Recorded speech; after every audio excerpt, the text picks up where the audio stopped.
हर बार जब बाहर बम गिरता, आदमी नाले की ढक्कन को एक बार मारता, क्योंकि केवल इस तरीके से ही बहते हुए खून को ढकना संभव था और ऊपर लगे चेतावनी को ब्लॉक होने से बचाया जा सका था। ये बड़ा पानी का पाइप उसकी एकमात्र भागने की राह था। 10 से अधिक प्रयासों के बाद आदमी ने आखिरकार इसे तोड़ दिया। एक बार में ही बहुत सारा गंदा पानी बाहर आया, साथ ही एक अजीब बदबू फैल गई, लेकिन उसे इसकी कोई परवाह नहीं थी। वो तुरंत गंदे पानी की पाइप में चढ़ गया और स्वतंत्र रूप से आगे बढ़ता रहा। भले ही पाइप पानी से भरा हुआ था, वो लगातार बढ़ता रहा, क्योंकि इस जेल से भागने के लिए उसने लगभग 20 साल लगा दिए थे। नाले से बाहर आने के बाद वो तुरंत जंगल की ओर दौड़ने की हिम्मत नहीं कर पाया। अगले सुबह जब जेल के गार्ड ने उसका नाम पुकारा तो कमरे 245 का कैदी बाहर नहीं आया। मुझे वहाँ नीचे आने के लिए मत मजबूर करो, मैं तुम्हारा खोपड़ी तोड़ दूंगा। कमरे में फिर भी कोई हलचल नहीं थी। गुस्से में गार्ड सीधे कमरे की ओर भागा, लेकिन जब वो दरवाजे तक पहुंचा तो वो स्तब्ध रह गया, क्योंकि कमरे में कोई नहीं था। दूसरी तरफ वार्डन लगभग उठ ही रहा था कि अचानक अलार्म बजा। उसे तुरंत समझ आ गया कि कुछ गड़बड़ है और वो जल्दी से कमरे की ओर दौड़ा। मतलब वो यहाँ नहीं था। फिर उसने अपने अधीनस्थों पर चिल्लाना शुरू किया, कल रात जब मैंने उसका नाम पुकारा था तब वो अभी भी यहाँ था, अब वो क्यों गायब है? फिर उसने अपने सबसे अच्छे दोस्त, एक कैदी जिसका नाम रीड था, को बुलाया। वो सोच रहा था कि दोनों दिन भर साथ रहे हैं। आदमी ने भागने से पहले रीड को कुछ तो कहा ही होगा। वार्डन को ये सुनकर और गुस्सा आया। ऐसा जेल के बनने के बाद कभी नहीं हुआ था। गुस्से में उसने एक पत्थर उठाया और दीवार पर लगे पोस्टर पर फेंक दिया, लेकिन अजीब आवाज आई। जब उसने पास जाकर देखा तो पोस्टर में एक छोटा सा छेद था। उसे तुरंत समझ आ गया कि कुछ है। वो जल्दी से हाथ डालकर पोस्टर को नीचे खींचा। अचानक दीवार में एक बड़ा सा छेद दिखाई दिया। ये सीधे जेल के बाहर निकल रहा था। सभी चकित रह गए। आदमी ने ये छेद कब खोदा? फिर वार्डन ने कुत्ते की मदद से बड़ी तलाशी शुरू की, लेकिन पूरे व्यस्त दिन के बाद उसे केवल एक लगभग टूट चुका हथौड़ा और एक फटी हुई वर्दी ही मिली। अब भी वार्डन ये विश्वास नहीं कर पा रहा था कि एक व्यक्ति ने केवल एक छोटे हथौड़े से इतनी लंबी सुरंग खोदी। असल में आदमी तो केवल अपनी नाम दीवार पर खुदवाना चाहता था, लेकिन अनजाने में उसने पाया कि दीवार आसानी से टूट सकती थी। वो जो भूविज्ञान का अध्ययन करना पसंद करता था, तुरंत मुख्य कारण समझ गया। वो ये कि जेल की दीवारों की मरम्मत बहुत समय से नहीं हुई थी और सीमेंट लंबे समय तक बंद रहने के कारण गंभीर रूप से कमजोर हो चुका था। उसे उसी पल एहसास हो गया कि ये भगवान द्वारा दिया गया एक मौका है। आने वाले दिनों में मौका मिलता रहेगा, वो दीवार खोदता रहेगा। दीवार पर लगा पोस्टर उसका सबसे अच्छा पर्दा बन गया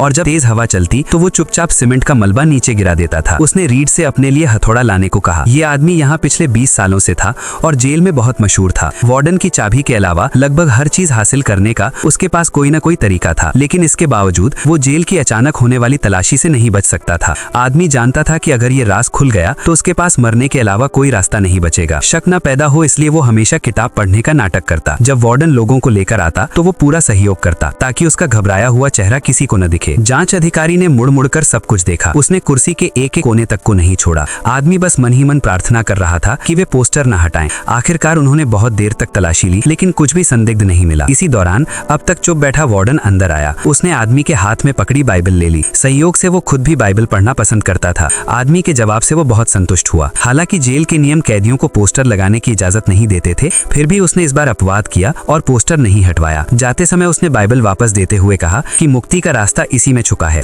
असल में आदमी इसी किताब के अंदर हथौड़ा रखता था। यही हथौड़ा उसकी मुक्ति का रास्ता था। वो आदमी पेशे से एक बैंकर था। उस पर अपनी पत्नी और उसके प्रेमी की हत्या का आरोप लगा था और उसे 2 उम्र कैद की सजा सुनाई गई थी, लेकिन सच्चाई ये थी कि वो बेगुनाह था। उस दिन वो नशे में था और बस उन्हें डराने के लिए बंदूक ले जाना चाहता था, लेकिन वो बहुत देर तक हिचकिचाता रहा और ऊपर नहीं गया। वो अपराध नहीं करना चाहता था, इसलिए वापस लौट आया। उसने बंदूक नदी में फेंक दी, लेकिन लोगों को हैरानी तब हुई जब अगले दिन उसकी पत्नी और प्रेमी दोनों मरे पाए गए। हत्या में इस्तेमाल हथियार बाएं हाथ से चलने वाली बंदूक थी, बिल्कुल उसी तरह की जैसी उस आदमी के पास थी। जज ने उसे दोषी ठहरा दिया। आखिरकार उसे साइलेंट गेस्ट जेल भेज दिया गया। जब भी कोई नया कैदी यहाँ आता, पुराने कैदी दांव लगाते कि सबसे पहले कौन रोएगा। शुरुआत में रीड को नहीं लगा कि वो कोई खास आदमी है। उसे लगा कि ये आसानी से सताया जा सकता है। दूसरे कैदियों को यकीन था कि ये मोटा आदमी सबसे पहले घुटनों पर गिरकर गिड़गिड़ाएगा। आसपास के पुराने कैदियों की घबराहट और टूटी हुई हालत देखकर आदमी सोच भी नहीं सकता था कि उसे पूरी जिंदगी यहाँ बितानी पड़ेगी। जब नए लोग अंदर लाए गए तो वार्डन ने यहाँ के नियम पढ़े। तभी एक कैदी ने पूछ लिया कि हमें खाना कब मिलेगा। वार्डन ने जवाब नहीं दिया, बल्कि पास खड़े गार्ड कप्तान से बात करने लगा। तुम तब खाओगे जब हम कहेंगे, तुम तब शौच करोगे जब हम कहेंगे, और तब पेशाब करोगे जब हम कहेंगे। समझे तुम कीड़े गंदे हरामी? सीधे खड़े रहो। मैं 2 चीजों में विश्वास करता हूँ, अनुशासन और बाइबल। यहाँ तुम्हें दोनों मिलेंगे। ईश्वर पर भरोसा रखो। अब तुम्हारी पिछवाड़ी मेरी है। इसके बाद उन्हें पहाड़ पर सफाई के काम के लिए ले जाया गया। सब कुछ करवाने के बाद उन्हें नंगे हाल सेल में डाल दिया गया। लोहे का दरवाजा बंद होते ही नए कैदियों को गहराई से समझ आ गया कि अब ये जगह उनकी नहीं रही। अब वे साइलेंट गेस्ट जेल की संपत्ति बन चुके थे। शर्त जीतने के लिए रीड के साथियों ने उस छोटे मोटे आदमी को बेरहमी से सताना शुरू कर दिया। मैं तुम्हें सब दिखाऊंगा, तुम्हें घर जैसा एहसास दिलाऊंगा। मैं कुछ बड़े पुराने लोगों को जानता हूँ जिन्हें तुमसे मिलने में बहुत मजा आएगा। खासकर तुम्हारे उस बड़े सफेद नरम दोस्त को। हे भगवान, मैं यहाँ का नहीं हूँ, हमारे पास विजेता है, चलो घर चलते हैं। वो मोटा आदमी अब और सहन नहीं कर सका। वो रोने लगा, चिल्लाने लगा, घर जाने की गुहार करने लगा। उसकी अचानक हरकतों ने सबका ध्यान खींच लिया। जब गार्ड पास आए तो वो और बेकाबू हो गया। वो रो रो कर उसे छोड़ देने की भीख मांगने लगा। अंततः परिणाम ये हुआ कि उसे बेरहमी से बाहर घसीटा गया। फिर कप्तान ने उसे मारना शुरू कर दिया। उसके हर एक कदम पर कप्तान ने हिंसक प्रहार किए। उसके आसपास के कैदी इसे बर्दाश्त नहीं कर पा रहे थे। वो उसके लिए भीख मांगने लगे। उनकी मंशा बस नए लोगों के साथ मजाक करने की थी, लेकिन उन्हें नहीं पता था कि इसका नतीजा अब की स्थिति में ऐसा होगा।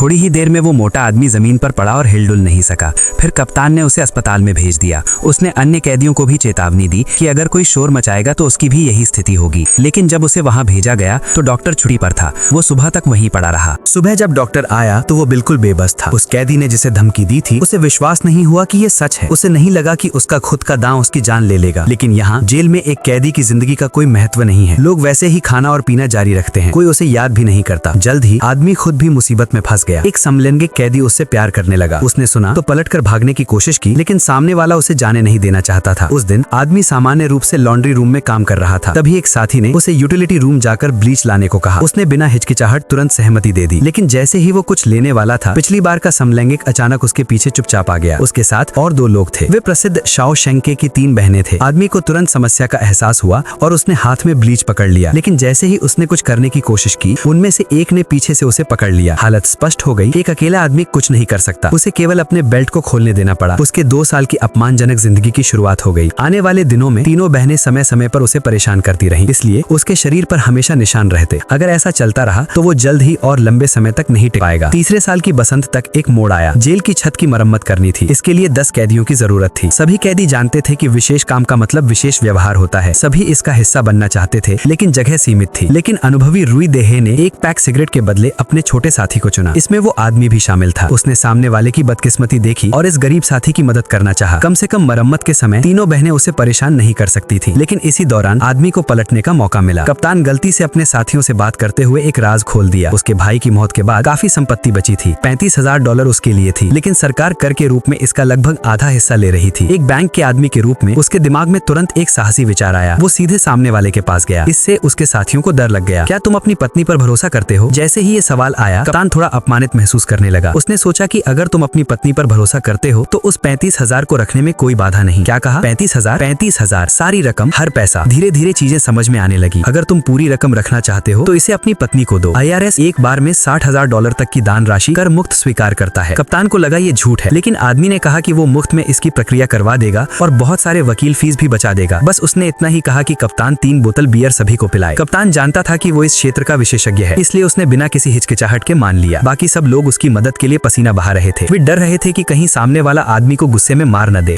अंततः सभी ने बियर पी। उनके लिए ये सबसे विलासितापूर्ण आनंद था, साथ ही ये सबसे निर्दयी चेतावनी भी थी। उस समय सूरज सभी पर चमक रहा था। अब वे कैदी नहीं लग रहे थे, बस जैसे कोई मजदूर काम के बाद अपनी दोपहर की चाय का आनंद ले रहा हो। ये वही दृश्य था जो आदमी देखना चाहता था। वो चाहता था कि सभी लोग बाहर वालों की तरह सामान्य जीवन जी सकें, भले ही सिर्फ कुछ मिनटों के लिए। हाय, एक ठंडी बियर लोगे एंडी? जल्द ही छत की मरम्मत का काम समाप्त होने वाला था। वे फिर जेल लौटे। लंबे समय से अकेली तीनों बहनें फिर से उसे ढूंढ निकली। वे सामने अपने अपमानजनक आदमी के सामने चुप नहीं रहीं, बल्कि गुस्से और डर में ज्यादा क्रूर हो गईं। वे जल्दी से उसे नियंत्रित कर लिया। अब मैं तुम्हारा फास्टनर खोलूंगी और तुम वही निगलोगे जो मैं तुम्हें निगलने को दूंगी। जो कुछ भी तुम मेरे मुंह में डालोगे तुम खो दोगे। नहीं, तुम नहीं समझते। अगर तुम ऐसा करते हो तो मैं इस सौदे का सारा ब्याज तुम्हारे कान में डाल दूंगी। उन्हें पता था कि अचानक गंभीर मस्तिष्क चोट से ग्रसित व्यक्ति का जबड़ा बहुत जोर से बंद हो जाता है, इसलिए उन्हें लोहे की बार से जबड़ा खोलना पड़ा। लेकिन भागना अब बहुत देर हो चुकी थी। इसके बाद उन्होंने टीवी पर भी हमला किया। उनके क्रूर आक्रमण ने सब कुछ तबाह कर दिया। जल्द ही वो आदमी पूरी तरह घायल हो गया और उसे इलाज के लिए दूसरी जेल भेज दिया गया। उसके बाद तीनों बहनें कभी उसे परेशान करने की हिम्मत नहीं करती थीं। असल में ये सब वार्डन के फायदे के लिए था। वो आदमी बैंकर की पहचान को महत्व देता था। भविष्य में ये बड़ी भूमिका निभाने वाला था। फिर वो लॉन्ड्री रूम से लाइब्रेरी में स्थानांतरित कर दिया गया। वहाँ यूजी नामक एक और बुजुर्ग था जो पिछले 50 साल से था। लाइब्रेरी का काम बहुत आसान और सरल था। कोई किताब उधार लेने आता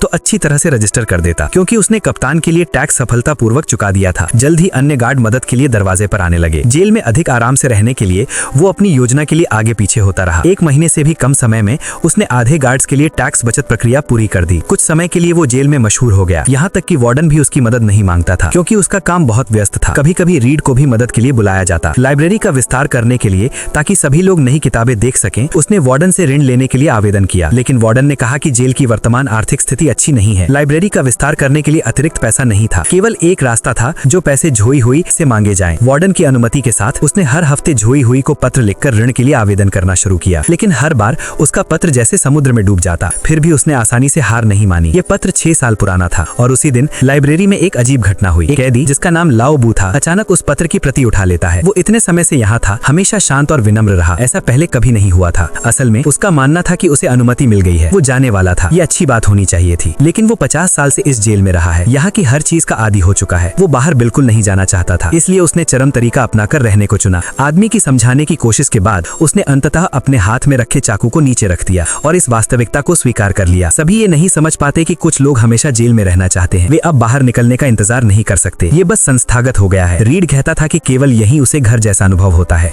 वो शाओशैंग के जेल का एक महत्वपूर्ण व्यक्ति है, उसका नाम और प्रतिष्ठा है। बाहर वो कुछ भी नहीं है। बाहर जाने के बाद वो बस एक बूढ़ा आदमी है जिसकी लंबी उम्र है। कोई नहीं पूछेगा कि वो कौन है, लेकिन मैं आपको बताऊं, ये दीवारें फनी हैं। पहले आप इनसे नफरत करते हैं, फिर आप इन्हें अपनाने लगते हैं। काफी समय बीतता है, आप इन पर निर्भर हो जाते हैं। यही संस्थागतकरण है। आप कभी ऐसा महसूस नहीं कर पाएंगे। ओ हाँ, ये तब कहें जब आप ब्रुक्स जितना समय यहाँ रहे हो, लेकिन हर बार आवेदन अस्वीकृत हो जाएगा। और उसी दिन जेल अचानक कई पत्र प्राप्त करता है, साथ में 200 युआन का दान। इसे सोमवार को सभा से भेजा गया था। वे उम्मीद करते हैं कि आदमी फिर खुश न हो, लेकिन जब उसने 6 साल की मेहनत का फल देखा तो उसने तय किया कि अब से वो 2 पत्र लिखेगा। अपनी सफलता का जश्न मनाने के लिए उसने चेतावनी का लाभ उठाकर टॉयलेट गया। उसने चुपचाप एक रिकॉर्डिंग लाई और उसे चलाया। फिर उसने दरवाजा बंद किया और जेल का रेडियो चालू कर दिया। इस तरह सभी कैदी म्यूजिक सुन सकते थे। सभी के लिए ये अजीब था। पहले रेडियो में केवल चेतावनी ही बजती थी, अंतहीन डांट सजा, लेकिन इस बार म्यूजिक बजने लगा। जब वार्डन भाग कर आया, आदमी आराम से कुर्सी पर लेटा हुआ था, म्यूजिक का आनंद ले रहा था। उस समय कैदियों को लगा कि वो जिंदा व्यक्ति है, वे भी शांति पूर्वक अद्भुत म्यूजिक सुन सकते हैं। वार्डन की चेतावनी के बावजूद उसने न केवल उसे नजरअंदाज किया, बल्कि इस वॉल्यूम को कई गुना कर दिया। ये एक जिंदा दिल चुनौती थी। अगले ही पल कप्तान को कई लोगों ने धक्का देकर गिरा दिया और बाहर से दरवाजा जबरन खोला गया। आखिरकार 1959 में किसी दिन आदमी की मेहनत रंग लाई। सभा ने महसूस किया कि केवल 200 युआन से उसे रोका नहीं जा सका। उन्होंने हर साल लाइब्रेरी के लिए 500 युआन देने का वादा किया। जल्द ही यहाँ विस्तार हुआ, सभी के पास पढ़ने की जगह थी। अचानक बहुत सारे लोग आ गए। साथ ही वार्डन ने जेल सुधार योजना लागू की। जेल में मुफ्त श्रम शक्ति पूंजीपतियों का लक्ष्य बन गई। उन्हें पैसे भेजने थे और आदमी उनका उपकरण बन गया। पैसा धोने के लिए वो हर बार वार्डन से पैसा लेता, सफलता पूर्वक धोता और अलग अलग बैंक खातों में जमा कर देता। लेकिन चालाक आदमी ने एक योजना बनाई। उसने कानून का उपयोग करके एक नकली व्यक्ति बनाया। सभी बैंक खाते उसके नाम पर दर्ज किए गए, लेकिन जब चाहे वो इस नकली व्यक्ति को खुद में बदल सकता था और सारा पैसा ले सकता था। 1965 में कुछ नए कैदी जेल में आए। उनमें से एक टॉमी सबसे प्रसिद्ध कैदी था। उसे डकैती के आरोप में गिरफ्तार किया गया था। ये पहली बार नहीं था जब वो जेल आया था, इसलिए वो आते ही सबके साथ लड़ सकता था। इसमें वो आदमी भी शामिल था। उसने सामने वाले से अपने लिए हाई स्कूल डिप्लोमा भी हासिल करवाया ताकि बाहर जाने के बाद नौकरी पा सके। इस व्यक्ति की उपस्थिति बैंकिंग मर्डर केस की सच्चाई उजागर करेगी। उस दिन जब वो रीड के साथ बातचीत कर रहा था, उसने अनजाने में पूछा कि आदमी कैसे जेल में आया। ये सुनते ही टॉमी को अचानक एक बात याद आई। 4 साल पहले जब वो किसी और जेल में था, एक दिन नया रूममेट आया। वो वेश्यावृत्ति में माहिर था और किए गए केस दिखाना पसंद करता था। उसका नवीनतम केस था गोल्फ कोच का। उसने दूसरे के घर में घुसकर किसी महिला से प्यार की बातचीत में गुस्से में दोनों को मार डाला। बाद में उसे पता चला कि महिला की शादी हो चुकी है और उसका पति एक बड़ा बैंकर था। वही सामने वाला आदमी था। वो तुरंत समझ गया असलियत यही थी। वो सच में बेगुनाह था। उसने तुरंत वार्डन से मुलाकात की। उम्मीद थी कि वो मुकदमा दोबारा खुलवाएगा और उसे इंसाफ मिलेगा, लेकिन उसने कभी नहीं सोचा था कि सामने वाला अपनी सत्ता और दौलत बचाने के लिए इतना नीचे गिर सकता है। सच ये था कि टॉमी की कहानी को झूठ बताकर वार्डन ने सब कुछ नकार दिया। सर, अगर मैं कभी बाहर गया तो यहाँ जो कुछ होता है उसका जिक्र तक नहीं करूंगा, वरना मैं भी आपकी तरह इस काले धन को छुपाने का दोषी माना जाऊंगा। इतनी संवेदनशील बात सुनते ही वार्डन आग बबूला हो गया। उसने तुरंत आदेश दिया कि आदमी को बाहर निकाल दिया जाए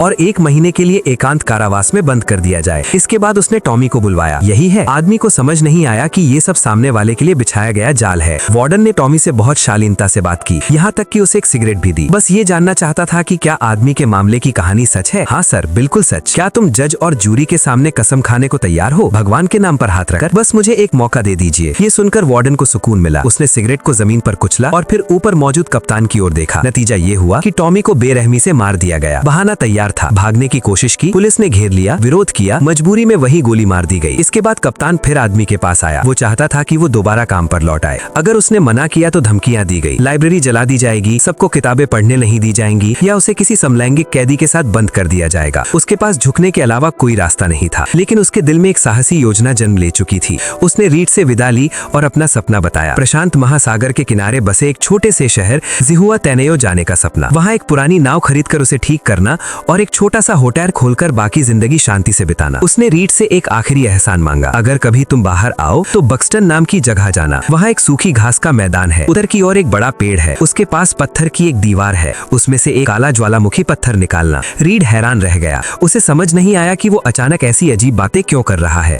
उसने सोचा शायद वो बहुत टूट चुका है। उस रात आदमी ने रोज की तरह कप्तान को काला पैसा दिया, लेकिन मौका देखकर उसने सेफ का दरवाजा खोला और चुपचाप असली दस्तावेजों की जगह नकली कागज रख दिए। किसी को शक नहीं हुआ। जाते समय कप्तान ने उससे कहा, अपना खून अच्छे से साफ कर देना। जैसे ही जेल की लाइटें बंद हुई, उसने अपनी वर्दी उतारी और कप्तान से चुराया हुआ सूट पहन लिया। 20 साल की मेहनत रंग लाई थी, सुरंग पूरी हो चुकी थी। वो उसी रात जेल छोड़ चुका था। अगले दिन वो बैंक गया और कप्तान का सारा पैसा निकाल लिया, फिर एक स्पोर्ट्स कार खरीदी और एक नई जिंदगी की ओर निकल पड़ा। जब कप्तान ने सेफ खोला तो अंदर सिर्फ बाइबल थी, उसके पीछे एक खोखली जगह थी, लेकिन अब बहुत देर हो चुकी थी। आदमी ने काले धन और हत्याओं के सबूत अखबार को भेज दिए। जल्द ही FBI जेल पहुंची। कप्तान उसी नाव में सवार था, कानून से वो भी नहीं बच सका। वार्डन जानता था कि अगर वो जेल गया तो या तो गोली मार दी जाएगी या कैदियों द्वारा यातनाएं देकर मार दिया जाएगा। अपमान में जीने से बेहतर उसने आत्महत्या करना समझा। वो कभी नहीं समझ पाया कि कैसे उस आदमी ने उसे पूरी तरह तबाह कर दिया। हालांकि एंडी चला गया था, लेकिन उसकी कहानी आज भी जेल में जिंदा थी।